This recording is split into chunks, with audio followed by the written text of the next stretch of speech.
Família Normal, Hugo Ferreira Personal, sejam bem-vindos ao meu, o nosso, o de todos nós. EmagreçaCast 010, encerrando essa primeira temporada com nada mais, nada menos, ele, Dr. André Souza Lima, que hoje, é vice-presidente da Sociedade Brasileira de Quadril. Por favor, doutor André, se apresente, por favor. Muito obrigado. Foi difícil, mas conseguimos. Finalizando aí, essa primeira temporada aí, esse episódio aí. E muito feliz de você estar aqui, tá bom? Muito obrigado. Muito assunto a gente vai falar, sobre tendão, ligamento, osso, tudo. Hugo, muito obrigado. Obrigado pelo honroso convite. Finalmente, depois de alguns desencontros de agenda, mas muito obrigado. Então, só me apresentando aqui, meu nome é André Souza Lima, eu sou ortopedista, membro titular da Sociedade Brasileira de Ortopedia e Traumatologia, membro titular da Sociedade Brasileira de Cirurgia do Quadril, sou médico do esporte e sou o atual vice-presidente da Sociedade Brasileira de Quadril da Regional do Rio de Janeiro. Inclusive, foi reeleito agora, né? Para mais de 2 anos, a partir de 2024. E aí a gente vai conversar, abordar aqui o tema que foi sugerido, que é um tema muito relevante, que é o que eu vejo na minha prática diária, como médico ortopedista, traumatologista, na área de cirurgia de quadril, medicina do esporte, os impactos da obesidade e a relação da ortopedia com a obesidade. Então, a gente vai discorrer sobre esse tema importante, relevante, impactante, e falando sobre prevenção, tratamento da repercussão da obesidade no organismo. Sem dúvida, é muito assunto que a gente tem que falar, né? Então, para muito assunto, precisamos o quê? Nos hidratar, né? E nada melhor do que ela que está comigo aí, desde o começo, tá bom? Vero Coco, amigo. Não tem outro, não tem jeito. É essa aqui, sem conservante, sem aditivo, entendeu? Entrega na sua casa, tem delivery e, quem sabe faz ao vivo, né? Tem jeito. Doutor, por favor, pega a sua aí. Bom, vamos lá. Saúde. Vou botar aqui ao vivo, aqui, ó. Tá ouvindo o barulhinho? Amigo. Aqui é a parada de verdade. Aqui a gente faz ao vivo, tá bom? Vamos ver aqui, ó. Provou, doutor? Provei, sim. Tem gosto de água sanitária, igual as outras águas de coco? Não, aí que não. A água de coco parece que saiu do coco agora. Não, inclusive, fiquei sabendo que você está fazendo bastante uso aí de água de coco em casa, né? Natural. Sim. Minha filha agora não usa mais suco de caixinha. Melhor coisa, isso aí. Tu cortou o industrializado e veio para o natural, mundo natural. Sim. Nada melhor. E também a outra questão o pessoal que tem dificuldade de se hidratar com água, né? Água de coco eu acho que é um excelente, né? A gente falou isso no podcast passado, né? Com o nutricionista. Agora que a gente está devidamente hidratado, né? A gente pode começar a falar aí, dos diversos problemas aí, que a obesidade traz aí para os ossos aí, né? Essa questão aí. Quais são os maiores problemas aí, doutor, que você vê aí nos consultórios? Bom, então, de forma mais didática, eu acho que é importante a gente definir o que é obesidade, né? A obesidade, ela é o acúmulo, o excesso de tecido adiposo. E por definição, a obesidade, ela usa como um critério, o índice de massa corporal, que é uma situação que é um cálculo matemático onde a gente calcula o peso do indivíduo e divide pela altura elevada ao quadrado. E isso vai dar um valor. E quando esse índice de massa corporal ultrapassa o numeral de 30, se define que existe a obesidade. Mas esse índice, isoladamente, ele não define uma questão de saúde, né? A gente considera que a obesidade ela é uma doença quando ela traz, de fato, repercussões clínicas agudas ou tardias no estilo de vida, na saúde do indivíduo. Então, quando a gente está falando de saúde, de prevenção de doenças, a obesidade relacionada a outras situações que, às vezes, o paciente, de forma subclínica, não percebe, não sente. quando ele tem uma que a gente chama de uma síndrome metabólica, com alterações laboratoriais, com dislipidemia, elevação de colesterol, triglicerídeos, quando ele tem uma hipertensão arterial sistêmica, a pressão vai subindo progressivamente, ele não sente, ele não sabe que a pressão está alta, mas o organismo, o coração tem que fazer força para poder oxigenar os tecidos, as extremidades. O indivíduo que tem problemas circulatórios, problemas físicos, articulares, e aí a gente vai entrar na minha área, no tema principal, mas quando a gente tem situações onde a obesidade ela leva a um prejuízo funcional, orgânico, sistêmico, psíquico, comportamental, isso deve ser encarado como doença, né? Por mais que o paciente apresente apenas um índice de massa corporal e não apresente manifestações ainda sintomáticas de uma doença, mas isso deve ser encarado. A gente sabe que aquele paciente que tem dislipidemia, hipertensão arterial, gordura visceral, um determinado valor do aumento do perímetro abdominal, se tem um histórico familiar, esse é um paciente que, estatisticamente, ele tem uma menor expectativa de vida, mesmo que ele esteja com índice de massa corporal 30, assintomático. Mas toda doença que um dia começou de forma assintomática, um infarto agudo do miocárdio, uma isquemia coronariana, uma artrose de joelho, uma artrose de quadril, ela começou com sintomas leves, que poderiam ter sido identificadas lá atrás, no passado, e a gente consegue modificar a evolução natural de doenças que vão progredir para fatores de maior complexidade no futuro. Sim, se cuidando e prevenindo, né? Sim, acho que a prevenção é o tratamento mais barato, é o tratamento mais eficiente. Isso aí. Ela vai minimizar a chance de complicações futuras relacionadas à obesidade. Não, sem dúvida. Quando a gente fala de ortopedia, né, traumatologia, a gente fala diretamente aí a locomoção, né? Uma velhice saudável. A gente falou isso aí com o nosso grande Rafael Néder, que veio aqui. Um abraço para ele aí, nosso geriatra. E o problema de locomoção aí no futuro aí, né, é complicadíssimo essa questão aí. Sim, Hugo. E uma situação que é muito importante, e eu acompanhei isso nos seus podcasts, e quando a gente está falando aqui especificamente de obesidade com ortopedia, mas a gente tem que encarar um contexto de integração multidisciplinar e interdisciplinar. O ortopedista ele faz parte de um conjunto de profissionais que tem que trabalhar em conjunto, em sincronismo, com harmonia. E quando a gente dá vários exemplos aqui de um obeso que tem hipertensão arterial e tem uma coronariopatia, a recomendação é o tratamento cardiológico e faça exercícios. Se você tem um paciente com uma síndrome dislipidêmica, o colesterol elevado, triglicerídeos elevados, obeso, e o endócrino vai falar, faça exercícios. Se a gente está falando de um paciente que tem insuficiência venosa crônica por conta do sobrepeso, o angiologista vai falar para ele, faça exercícios.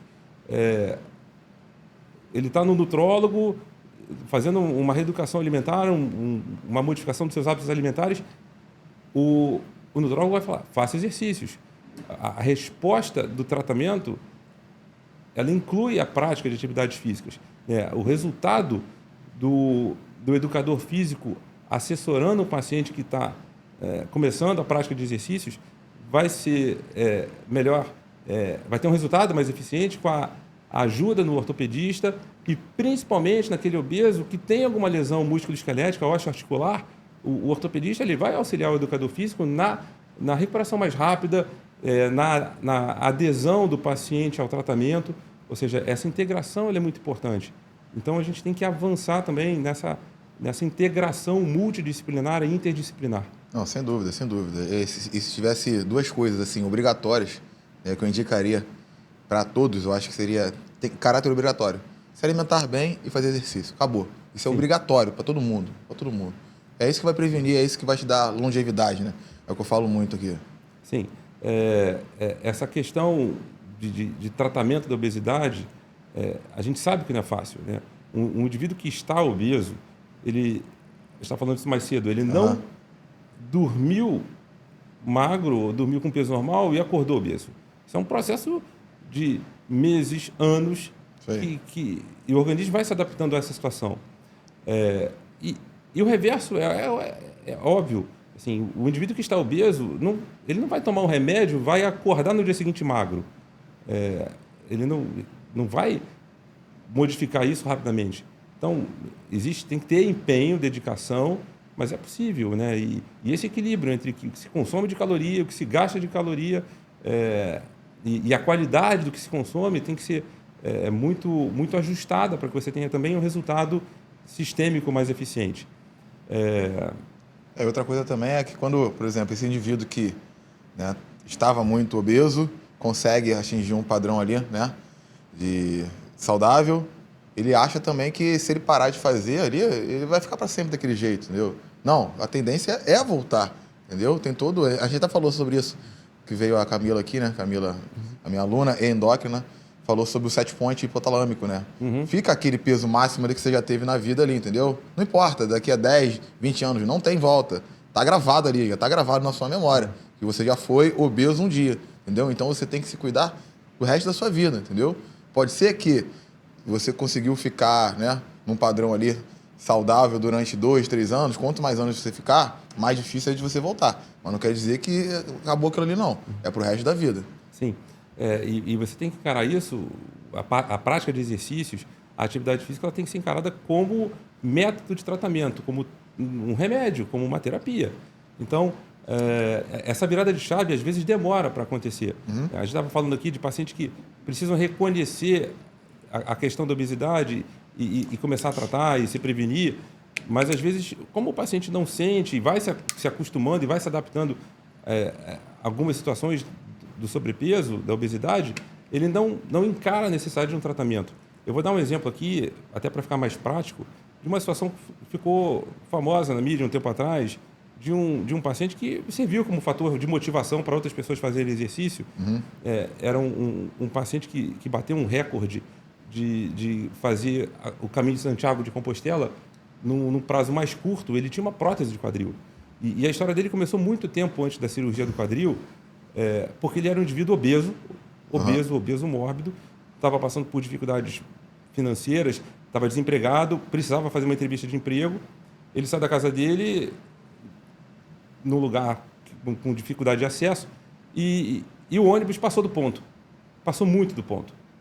E ele correu para pegar o ônibus como outras pessoas correram. Ele foi o único que não entrou. E não passou outro ônibus depois disso. Ele conta isso nas palestras motivacionais dele. Assim, algo simples, né? E ele voltou para casa frustrado, triste. Ele falou para a esposa e olhou para a filha pequena e falou assim, olha, eu tenho que fazer alguma coisa, porque até aquele momento ele não sentia que ele tinha uma doença, mas a doença se manifestou a partir do momento que ele não teve a capacidade física para correr atrás de um ônibus. Exatamente. E aí ele começou a fazer exercícios, ele começou a correr, ele começou a perder peso, e ele tinha um dom para a corrida, ele começou a correr meio que Forrest Gump, ele não parava ali nunca, e ele perdeu peso, mas ele começou a sentir dor nas articulações. Depois a gente vai falar do que acontece com o paciente que perde peso e sente dor nas articulações. Sem dúvida. Então, teve uma famosa que foi a mesma coisa. Ela precisou de alguma coisa, né? Precisou acontecer alguma coisa para ela... agora eu vou me tratar. Né? Que ela não conseguiu, acho, brincar num brinquedo na Disney, né? Sim. Não sei se você sabe o que eu estou falando. Aí ela... Não, agora eu tenho que me cuidar. Mas precisou desse momento aí. Pois entendeu? Então, e é nesse momento que ele começou a treinar, perder peso, e ele participava de corridas e motivava outras pessoas a fazer exercício, mas ele começou a ter dor nas articulações e ele identificou que tinha artrose nos quadris, uma artrose muito precoce para a idade e que não foi gerada por um excesso de treino, por um volume de treino, até porque não deu tempo para provocar uma lesão daquela gravidade. E, na verdade, ele tinha já complicações que também não sentia do passado de sobrepeso. Ele precisou operar e, depois da cirurgia, voltou a correr com bom desempenho e continua praticando exercícios, talvez agora no nível de intensidade um pouco menor, porque isso já tem bastante tempo. Mas é importante a pessoa entender o seu momento e em que momento virar essa chave para interferir, para modificar a evolução natural e as complicações futuras da obesidade. Acho que quando já está num padrão ali de perder um pouco da locomoção, acho que já está muito avançado até, né? demorou muito a identificar que teve problemas, né? Como foi o dessa menina aí que não entrou num brinquedo da Disney, né? Foi pra lá pra brincar, imagina, melhor brinquedo, não, você não pode entrar por causa do seu peso. Né? Isso é muito frustrante. Sim, entendeu? sim. Como outra também, até falei com a minha aluna ontem, ela lembrou, até estava falando com ela disso, que ela é dentista, e aí ela foi receber um paciente obeso, e acho que a mãe do paciente ligou para ela antes perguntando se ela aceitava receber ele, que ele tinha mais de 150 quilos, por causa da cadeira, né? Uhum. Aí falou que até aceitaria, mas que não poderia levantar a cadeira e descer, porque poderia quebrar e tal. E aí isso frustrou, acho, e nem foram ainda. Entendeu? Aí eu acho que agora vai começar a se tratar, né? Acho que foi muito tarde, né? Mas pelo menos teve um gatilho ali para começar a se tratar da obesidade, que não é um estilo de vida. Isso daí eu deixo claro desde o primeiro momento, né? Eu sei que é muito difícil, entendeu? Eu, por exemplo, fui obeso, cheguei ao grau 2, né? Só que aí comecei a ficar muito frustrado, ali, depressão, e comecei a me tratar. Mas se eu deixar, eu chego a um obeso mórbido, entendeu? É porque eu não deixei, não consegui suportar aquilo. Eu tentei, né, bem quando eu não entendia nada de obesidade, antes da faculdade, acreditar que a obesidade era um estilo de vida. Isso daí é normal. Não é normal, é uma doença, entendeu? Tem tratamento, não tem cura, a gente sabe, mas tratamento tem. Por isso que a gente está aqui. Inclusive, né, vamos falar sobre obesos mórbidos, vamos falar sobre cirurgia bariátrica também, né? Que é uma das formas ali de tentar frear essa obesidade aí. E isso é uma questão que deve ser abordada também com a parte da ortopedia, porque a cirurgia bariátrica é uma das situações extremas de tratamento invasivo quando a gente está diante de um obeso mórbido, que é a questão da obesidade e as consequências orgânicas que a obesidade provoca, com um risco iminente de morte. E aí esse paciente que, depois de um programa inicial para preparar o organismo para uma cirurgia bariátrica, a cirurgia resulta, habitualmente, numa perda muito rápida de peso corporal. E essa perda de peso no paciente pós-bariátrico, ela tem implicações do ponto de vista osteoarticular, músculo-esquelético, que são relevantes. Por exemplo, o organismo, quando perde energia, quando perde peso muito rápido, ele precisa gerar energia através de vias alternativas. Se ele está ingerindo poucas calorias porque o estômago está numa dimensão muito menor, o organismo ele começa a usar reservas de gordura do tecido muscular. Ele faz a glicólise, ele usa vias alternativas para gerar energia. E essa glicólise, ela faz com que o tecido muscular se torne hipotrófico, hipotônico, há um consumo de aminoácidos. Então, o paciente fica sarcopênico, né? O que é isso? É redução do tecido muscular estriado esquelético e com uma fragilidade muscular, com cansaço, com fadiga, com uma situação de cãibra pós-treino. Então, esse paciente ele tem que ter um acompanhamento nutricional, ortopédico, com educador físico, para auxiliar na manutenção e na reconstrução de tecido muscular. Porque senão ele vai ter complicações funcionais relacionadas a uma perda de massa muscular.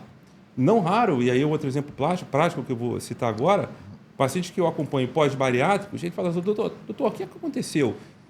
Por que agora, depois que eu perdi peso, eu estou sentindo dor nas costas com uma frequência, uma intensidade que eu não sentia antes? Estou com dor nos quadris, com muito mais dor do que eu sentia antes.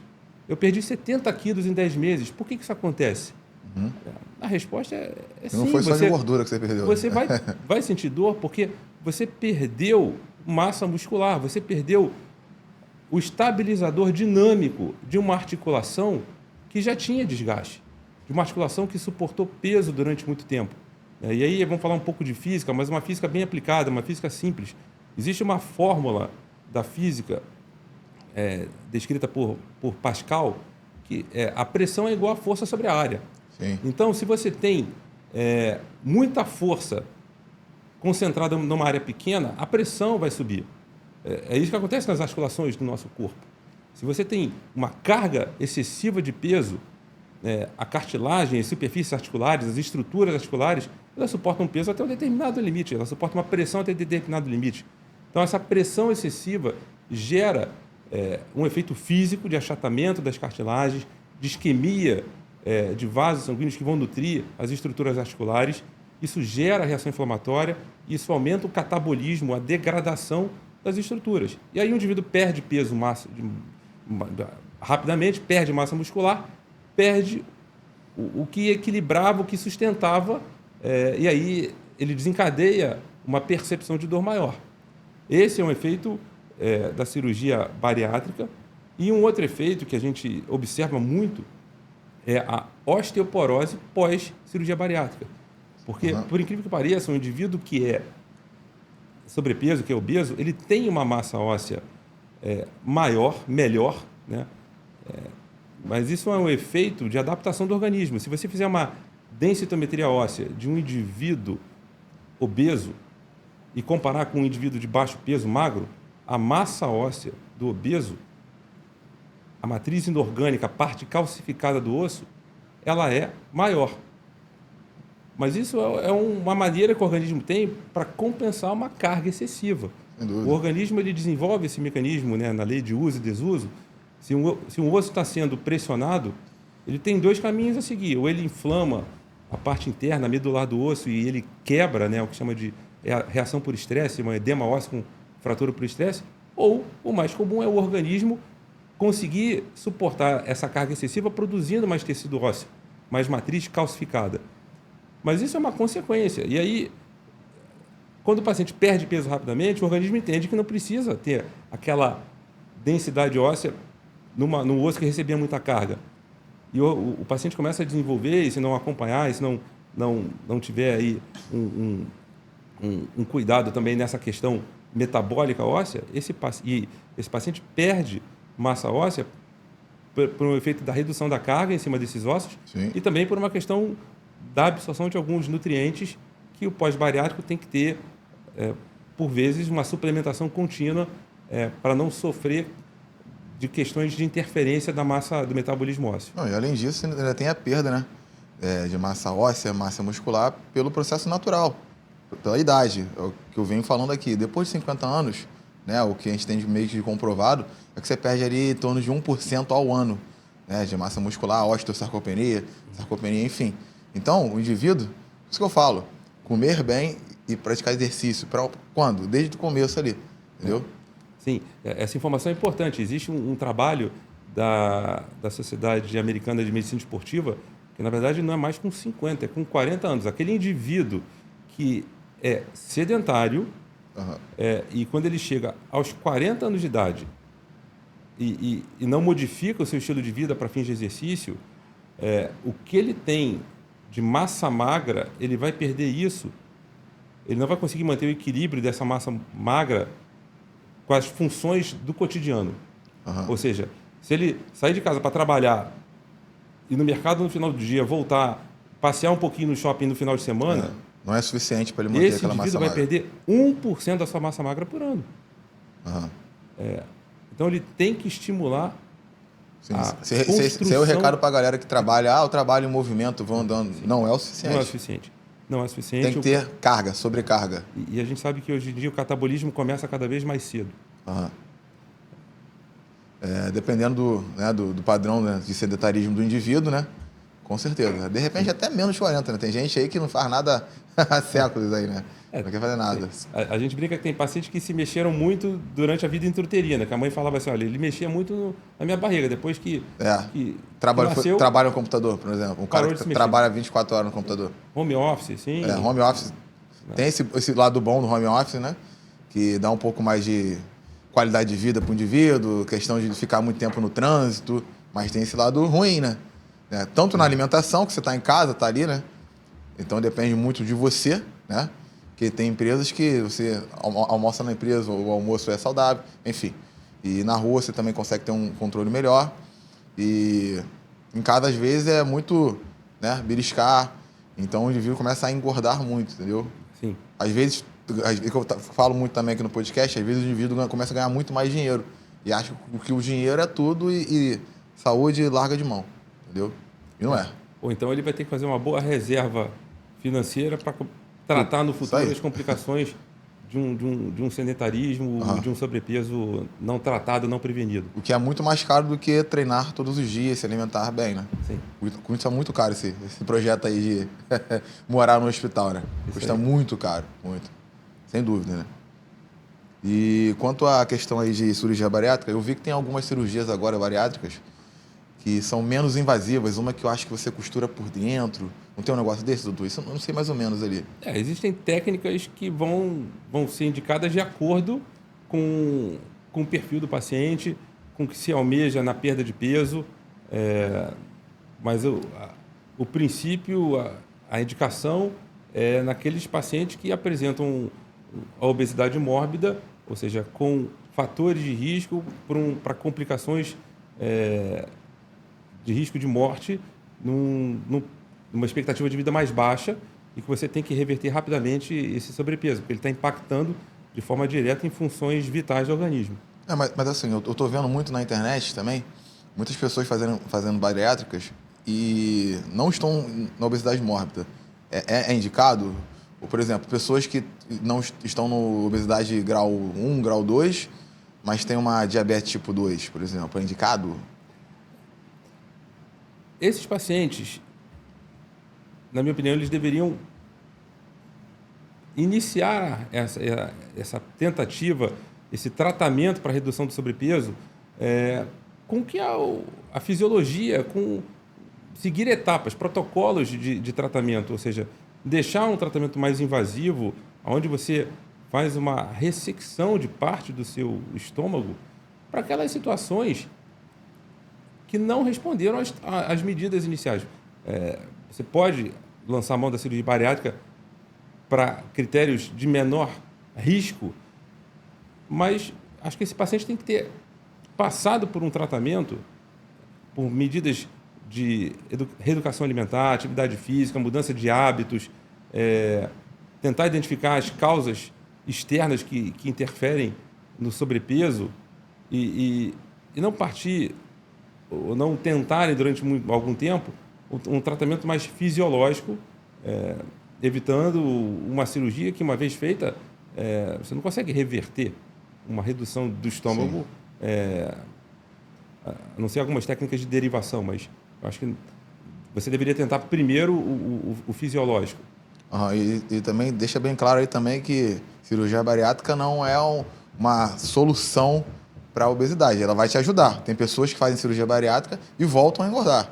Sim. Sem dúvida. Sim. Você tem que trabalhar o comportamento, hábito, estilo de vida, preparar o cérebro para entender que você vai passar por um período de privação de anos de uma dieta hipercalórica. Então, não é uma solução fácil, não é uma solução rápida, mágica e não é isenta de riscos, né? Existe a síndrome de baixo peso, o paciente que fica no outro extremo, né? Ele sai de um sobrepeso, um índice de massa corporal de 40 para um índice de massa corporal de 15. Sim. E com complicações relacionadas ao baixo peso. Sim, sem dúvidas. É complicada essa questão aí. Inclusive, eu conheço um blogueirinho, enfim, que fez a cirurgia bariátrica e reengordou, né? Reengordou tudo de novo, comendo alimentos que têm, né, pouca quantidade e muita caloria. Um desses é o leite condensado, né? Acho que isso é muito comum, deve ter ouvido falar já sobre isso daí. Né? Que pessoas que voltam, né? Voltam até mais gordas, né? Depois. Sim. E acho uma solução. E outra coisa agora, doutor, e quantas lesões aí que a obesidade pode trazer aí pra gente aí? Sim, o paciente obeso, o paciente que está com um sobrepeso, ele tem fatores que provocam de forma aguda e crônica alterações no sistema músculo-esquelético e osteoarticular. O perfil do paciente obeso, ele coloca múltiplos fatores que vão se somando e que de forma acumulativa e repetitiva aumentam a incidência de lesões ortopédicas. Então, quando a gente fala das lesões por sobrepeso, a inflamação articular, né, a inflamação de cartilagens é um fator facilitador para que o paciente tenha uma piora ou inicie precocemente a artrose. O que eu quero dizer é o seguinte, o tecido adiposo, ele é um tecido que inflama. O indivíduo obeso, ele é um indivíduo inflamado. A gordura corporal excessiva, ela induz mediadores químicos da resposta imunológica relacionada à inflamação. Então, eu tive agora, recentemente, no Congresso Brasileiro de Cirurgia de Quadril, tem 3 semanas, e dentre os vários temas que foram abordados em relação a cirurgias, técnicas cirúrgicas, novos materiais, cirurgias auxiliadas pelo uso de robô, a gente está evoluindo muito nesse aspecto, mas a gente abordou, boa parte do Congresso abordou o que a gente chama de medicina preservadora, o que algumas pessoas chamam erradamente de medicina regenerativa. Na verdade, a gente não regenera tecido, mas o que a gente faz é preservar o tecido original, preservar as estruturas biológicas. E quando a gente fala da preservação relacionada à doença articular degenerativa, existem terapias medicamentosas, existem terapias um pouco mais invasivas, com infiltração, com ácido hialurônico, outros medicamentos que ajudam a manter a cartilagem saudável ou que ela não degrade de forma tão rápida, evitando técnicas cirúrgicas mais invasivas de reconstrução articular para a colocação de prótese. O consenso é que não adianta fazer nenhum tipo de tratamento específico com o intuito de preservar a cartilagem se você não tratar a inflamação. Um paciente que tem artrite reumatoide, uma doença autoimune que inflama as articulações, e a complicação do futuro é colocar esse paciente diante de uma artrose mais precoce, é a mesma comparação de um paciente que é obeso. Se você não tratar a inflamação gerada pela obesidade, não adianta você lançar métodos que mostram bons resultados na preservação da cartilagem, e não adianta ficar dando anti-inflamatório para o obeso, não é isso. Você tem que tratar o causador dessa reação inflamatória, que é a obesidade. Então, esse efeito de tratar a obesidade para prevenir complicações é por conta da resposta inflamatória, e agora o outro efeito, que é o efeito físico. Um indivíduo obeso, ele coloca suas articulações em risco por uma degeneração articular, estruturas musculares, um risco maior. E aí é um círculo que vai se fechando. O paciente precisa fazer exercício, mas tem dor. E a dor é um fator que, às vezes, limita a continuidade do exercício, o paciente se afasta dos exercícios, ele desmotiva. E o contrário, o exercício ele não pode ser um fator de geração de mais dor, ele não pode ser um fator de sofrimento. O paciente tem que estar motivado. E essas questões devem ser tratadas antes que elas se tornem problemas articulares ou problemas funcionais, musculoesqueléticos de maior gravidade. Não, sem dúvida, né? Um liga o outro, né? Com certeza. Tratando um, você consegue prevenir esse tipo de lesões aí, né? O que é muito comum também, né? É em joelho, né? O pessoal que é um pouco acima do peso aí, sente logo o joelho, o tornozelo também, né? É bastante. E aquela estratificação de risco que a gente faz. Ou seja, um paciente que ele é obeso e não é só a obesidade, como eu falei, por conta de um índice de massa corporal acima de 30, mas é um paciente que tem problemas circulatórios, é hipertenso, precisa fazer exercício. E aí, você, numa avaliação ortopédica preliminar, você observa que ele tem alterações do eixo corporal. Ele tem um joelho arqueado, aquele que chama de genuvaro, aquele joelho em forma joelho de cowboy. E aí tem uma musculatura mais fraca, com lipossubstituição, com hipotônico, com encurtamento de cadeias articulares, porque ele não ativa a flexibilidade. Então, a gente está somando aqui fatores que, de forma acumulativa, vão gerar um risco maior, né, da eficiência do tratamento físico. Então, a gente tem que encontrar modalidades de exercícios que sejam eficientes e que sejam adaptadas para o perfil físico do paciente, para o perfil ergonômico dele, para os interesses dele. Então, o exercício, quando a gente faz a prescrição da atividade física, Aham. não é simplesmente entra numa academia, está aqui um atestado e vai fazer exercício. Não. O que você já fez que você gosta, o que te dá prazer? São exercícios indoor, no ambiente fechado, são exercícios ao ar livre. Então, quando me perguntam, doutor, qual o melhor exercício? O que você sugere para mim? Não, Também falo, mesma coisa. assim, o exercício... Você gosta. Você tem múltiplas opções eficientes, seguras, respeitar os limites do seu corpo, mas você tem a musculação, você tem treinos funcionais ao ar livre, pilates, hidroginástica, eletrotreino. O importante é que o exercício seja adaptado ao indivíduo, individualizado às suas expectativas, à sua capacidade física, funcional, cardiorrespiratória. E aí a gente tem que falar aqui de dois princípios, né? O exercício aeróbico e anaeróbico. Né? E aí quando a gente fala dos exercícios aeróbicos, naquele paciente que tem previamente conhecido doença articular de membros inferiores, na coluna vertebral, na cintura pélvica, atividades físicas de impacto, elas podem gerar dor. Elas podem ser um fator, no indivíduo que está com sobrepeso, um fator de carga vetorial, cíclica, repetitiva, que pode agravar uma doença articular. Então, você tem atividades aeróbicas que são eficientes, são seguras, minimizam o impacto, que vão ter um gasto calórico tão eficiente quanto uma corrida. Não é? Também colocar um indivíduo obeso, colocar um tênis e sair correndo por aí. Mas... Sem dúvida, e muitas vezes também, você falando aí, lembrei de uma coisa. Muitas vezes também um indivíduo, por exemplo, quer jogar um futebol, mas está com um sobrepeso absurdo.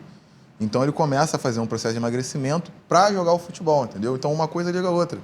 Entendeu? Porque futebol a gente sabe que é um alto impacto, né? Principalmente aí no joelho e no tornozelo.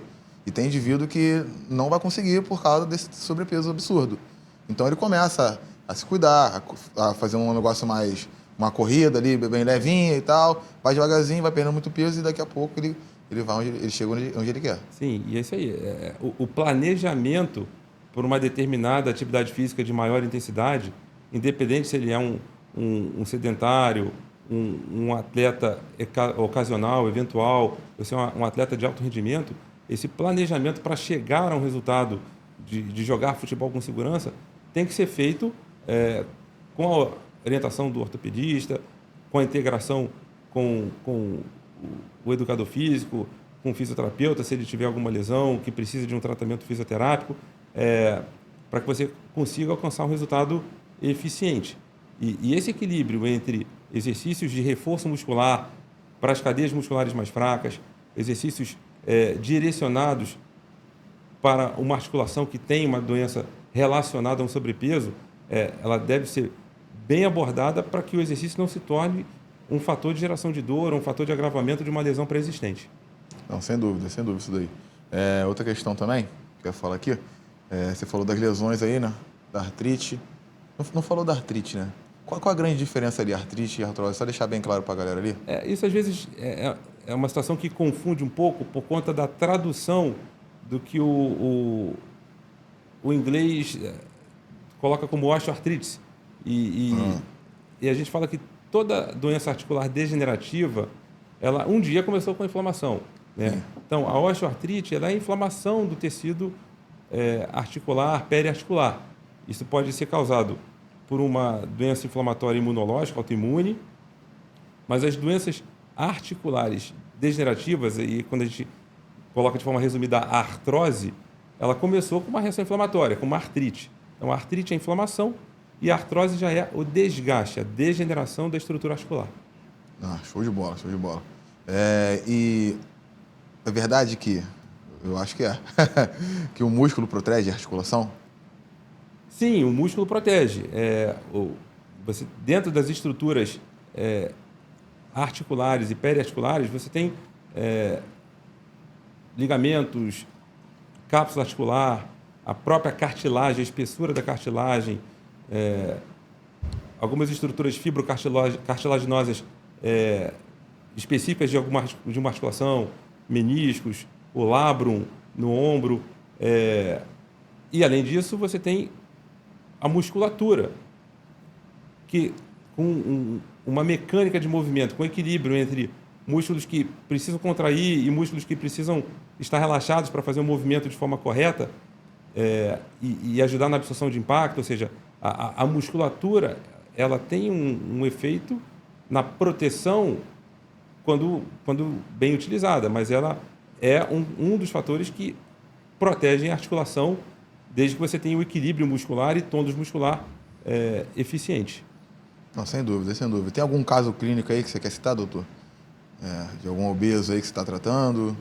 Não, são situações que a gente alguma vê na situação prática. que você viu também? Sim, um caso recente de uma paciente que tinha que tem uma doença articular degenerativa de quadris, com indicação cirúrgica, uma artrose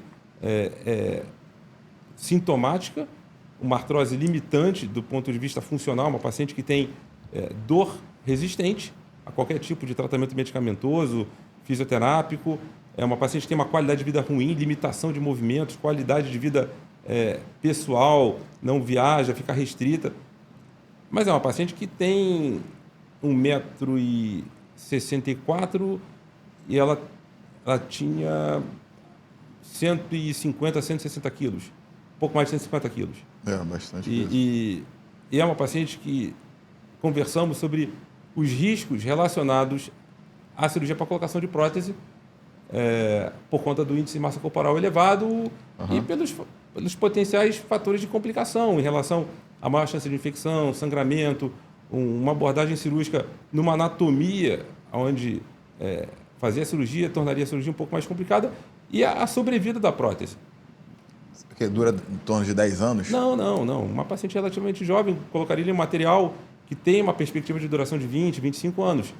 Mas você, para uma paciente de 45, 50 anos, que tem uma perspectiva de viver mais 30 anos, pode ser que quando ela chegue aos 75, 80, esteja na hora de trocar a prótese.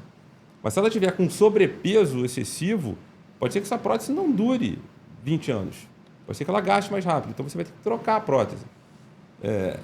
E não era só questão ortopédica, ela tinha outras questões sistêmicas ali. E conversando, e acho que o sintoma de dor talvez tenha sido gatilho para ela começar a virar a chave. E ela começou um programa de redução de peso e, em seguida, fez a preparação para a cirurgia bariátrica. Eu falei, perfeito, vai fazer a cirurgia e vamos acompanhar. Essa diminuição de peso pode diminuir a dor dela também? Esse é o exemplo que eu vou te citar agora. Essa paciente voltou em julho, tem 3 meses isso. Doutor, o quadril melhorou muito. É lógico que a doença articular, ela existe. A radiografia mostra a artrose, mas a pressão sobre as articulações diminuíram. A paciente percebeu um conforto melhor em relação à dor, a atividades que ela antes não suportava fazer, muito tempo em pé, ou caminhar distâncias um pouco maiores, e ela percebeu que o nível de dor melhorou. Ou seja, ela um dia vai precisar colocar uma prótese? Vai, mas não vai precisar colocar agora. Eu falei assim, olha, você tem 40 e poucos anos, está se sentindo mais confiante em relação a andar, caminhar, fazer coisas que não conseguia fazer antes porque o quadril não deixava. Então, vamos aguardar. O dia que piorar um pouco mais a dor, se você perceber que não está aguentando mais, que está voltando a ter uma qualidade de vida ruim, a gente opera, porque também não vai deixar um indivíduo sofrendo com artrose aos quase 50 anos de idade. Mas a cirurgia serviu, a redução de peso serviu para que ela tivesse menos dor, menos limitação. Além dos ganhos em relação à parte circulatória, que também já estava prejudicada. Entendi. Não, eu tenho um amigo que ele operou agora, botou prótese, mas ele foi jogador de futebol, né? Aí já entra outra questão, né? Que foi assim, no meio do impacto aí. Foram anos jogando futebol e eu acho que ele não aguentava mais, aí teve que botar a prótese. Isso a gente vê com bastante frequência, né? Atletas de alto nível de rendimento, e essa é uma situação que acontece nos atletas que fazem atividades físicas de maior impacto, com lesões articulares relacionadas a determinadas modalidades esportivas, e aí eles acabam desenvolvendo artrose mais precoce, e quando ele encerra a carreira, ou então encerra a parte de maior rendimento, são indivíduos que estavam habituados a uma dieta hipercalórica, né, pelo consumo de calorias ao longo de um treinamento, de uma sequência de competições. E esses pacientes, não raro, eles acabam mantendo um hábito de uma ingesta calórica muito elevada, Isso aí. perdem a massa muscular, porque já não tem a mesma disciplina de fazer exercícios e ganham peso de uma articulação que foi sacrificada, em articulações que foram sacrificadas ao longo de uma vida esportiva de muitos anos. Então, são indivíduos que vão desenvolver um sobrepeso e artrose de joelhos, quadris, Sim. na coluna. Ronaldo, por exemplo, eu vi uma entrevista semana do Ronaldo Fenômeno. Aí foi uma entrevista antiga, né? O repórter perguntando para ele lá porque ele não conseguia perder peso. Isso na época ele estava no Corinthians, né? Aí ele falou, cara, eu tenho 8 tipos de lesões, entendeu? E vocês estão me julgando aqui e tudo mais, né? É porque foi exatamente isso. Ele estava, né, parando de jogar. Ele estava começando a engordar, perder aquela massa muscular que ele tinha na época da Copa do Mundo, né? E as lesões estavam vindo uma atrás da outra. É complicado. E às vezes, o atleta, independente da modalidade esportiva, um dos fatores que fazem com que ele encerre a carreira precocemente ou a prática de exercícios com mais intensidade são lesões relacionadas ao esporte.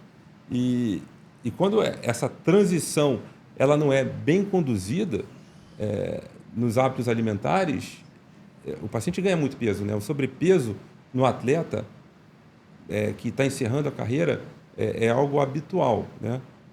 Então, isso tem que ser também bem acompanhado, a fisiologia do atleta de alto rendimento tem que ser bem acompanhada para que ele não sofra também os impactos da redução, da suspensão da atividade física de alto rendimento. Não, sem dúvida. E para isso existe um negócio chamado destreinamento, né? Sim. Que tem que ser feito, né, entre a gente, né? Entre eu, você, o endócrino, todo mundo junto, né? Multidisciplinar. Sim, esse cool down aí de como fazer essa transição é muito importante. Porque se ele não fizer, provavelmente as lesões... Assim, não vou dizer que não vai ter lesões, né? Porque ele sai de um alto impacto e vai ali para o baixo impacto, né? Começa a fazer ali um treinamento ali bem mais leve, né? Então, é complicado. Mas que vai prevenir bastante coisa, né? Principalmente aí em questão de traumas aí, ortopédicos. Sim, e uma questão que a gente tem que estar muito atento, né, é na continuidade do treinamento físico, no treinamento que começa de forma muito precoce. Hoje a gente vê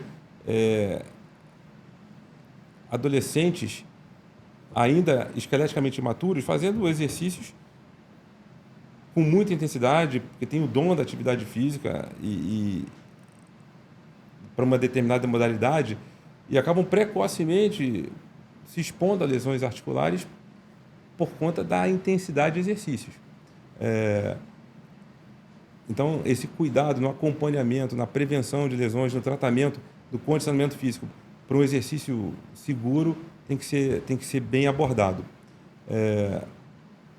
E quando a gente está falando também do obeso que perdeu peso ou que precisa perder peso, essa negociação com o obeso ela tem que ser bem conduzida de como a gente vai abordar a necessidade. O paciente tem que ter a consciência, a importância do tratamento, mas às vezes a gente precisa de uma terapia de choque. E para concluir, uma situação que a gente vai aprendendo com o tempo. Às vezes, alguém de fora tem um efeito mais positivo do que um familiar, do que um amigo, do que uma pessoa mais próxima para estimular o exercício ou estimular a necessidade de perder peso. Com o tempo, eu falo para o paciente, olha, ou você perde peso agora, ou você começa a perder peso agora, porque senão, o que a gente sabe é que isso vai piorar. Vai. Isso que você tem no joelho, que você está sentindo no quadril, na sua coluna lombar, essas dores, a tendência é que isso piore. O remédio é um paliativo. Não é a solução. O repouso é um paliativo. E é um paliativo que às vezes piora, porque fica mais sedentário, perde flexibilidade, ganha mais peso. Isso tem Às vezes custo. se aposenta, para de trabalhar, fica em casa. Um exemplo prático que eu uso, e não é uma forma de agredir, mas a gente tem que ter muito cuidado, porque às vezes já são indivíduos que estão sensibilizados, fragilizados emocionalmente pelo sobrepeso. E por questões que a obesidade acaba restringindo. E a gente não está falando só da parte estética, mas da parte profissional, funcional, familiar, pessoal. Mas isso eu aprendi com um colega. O obeso chega no consultório, doutor, eu estou com muita dor nos joelhos. É uma dor que não passa, assim, eu não entendo, eu não faço tanto exercício, por que o meu joelho dói? Mas olha, é muito peso acima. E às vezes eu mostro na radiografia, eu mando fazer propositalmente uma radiografia dos joelhos com o paciente deitado e mando fazer uma radiografia com o paciente em pé, que chama com carga. Que aí a gente vê o efeito do peso corporal sobre o espaço articular. E eu mostro no aparelho ou no computador para o paciente, olha aqui, ó, seu joelho deitado já está com espaço ruim. E mostro a radiografia de um paciente na idade dele com peso normal. Olha a diferença. E aí quando eu boto o paciente em pé e radiografo e mostro, olha como é que fecha o espaço. Olha o que o peso faz com a sua superfície articular. O paciente vendo isso, ele se conscientiza. E às vezes ele tem que usar exemplos práticos. Olha, o seu joelho é um amortecedor. É um amortecedor de carro.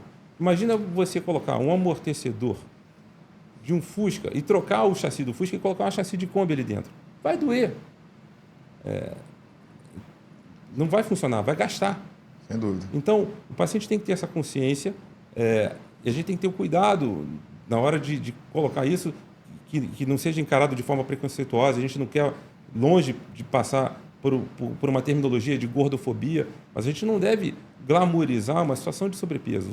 A obesidade, ela tem impactos na sociedade, de forma individual para o indivíduo, para o paciente, mas de forma sistêmica, para a família, para a sociedade. Isso gera custos para a saúde privada, para a saúde pública, para a previdência social, para a previdência privada do indivíduo que deixa de contribuir de forma correta. Então, a gente tem que ter essa consciência global. E o médico, o educador físico, fazem parte dessa equipe multidisciplinar visando a prevenção de doenças e a manutenção da saúde. Não, sem dúvida, sem dúvida. E por isso que eu criei o EmagreçaCast, né? Porque ainda tem, né, famosinhos aí, blogueirinhos, dizendo que, não dizendo assim diretamente, né, mas encarando a obesidade, até lembrei de um caso aqui, vou falar, encarando a obesidade como estilo de vida. Inclusive, né, me mostraram um vídeo, esse eu não conhecia não sei se você já viu, acho que é um casal, que em 2018 eles viralizaram na internet comendo rápido, comendo algumas coisas e comendo só besteira. Macarrão azul, comendo wrap, um negócio lá maluco lá, e fazendo umas palhaçadas lá. Viralizaram, e tem o vídeo deles em 2018, né? Começaram a comer besteira, né? Esse estilo de vida de comer aí e tal, e viralizar, ficaram milionários, e mostraram agora um vídeo deles em 2023, né? Desse tamanho, com o rosto empapado. Engordaram aí cerca de uns 30 quilos aí, sei lá, por aí, cada um aí. Provável, até mais, eu acho, entendeu? E achando que isso daí é brincadeira, entendeu? Levaram isso como uma brincadeira. Beleza, devem estar milionários, mas provavelmente vão gastar muito dinheiro agora para emagrecer. Sem dúvida, entendeu? Custou muito caro essa brincadeira que eles fizeram. E o grande problema é influenciar outras pessoas, né? Sim. Esse é o grande problema. Esse é um problema e, como eu disse, a gente não pode glamourizar uma situação como essa. É óbvio que o paciente a maioria dos pacientes que estão obesos, com sobrepeso, eles não estão obesos porque quiseram ou voluntariamente, enfim. A gente tem que entender as causas da obesidade. Sim. Mas é óbvio que em algum momento a sociedade ela se organiza para que os obesos tenham suas oportunidades, tem que acesso a trabalho, educação, viagem, passeio, espaço no avião, mas então teve uma blogueirinha que teve uma questão aí do espaço no avião, que ela foi obrigada a pagar 2 lugares, entendeu? Porque ela estava ocupando 2 lugares por causa do tamanho dela. E aí repercutiu isso daí e tudo mais. Ela até foi na TV lá e tudo mais. E ela meio que leva esse estilo, essa obesidade como um estilo de vida, entendeu? O que é totalmente errado. São situações especiais, mas que a gente não pode encarar isso como uma situação normal porque isso gera impactos. Isso provoca impactos agudos e crônicos que, às vezes, o paciente que é obeso, que está numa situação como essa que você descreveu, só vai perceber internamente quando apresentar as complicações, quando sentir dor, quando tiver repercussões na sua saúde.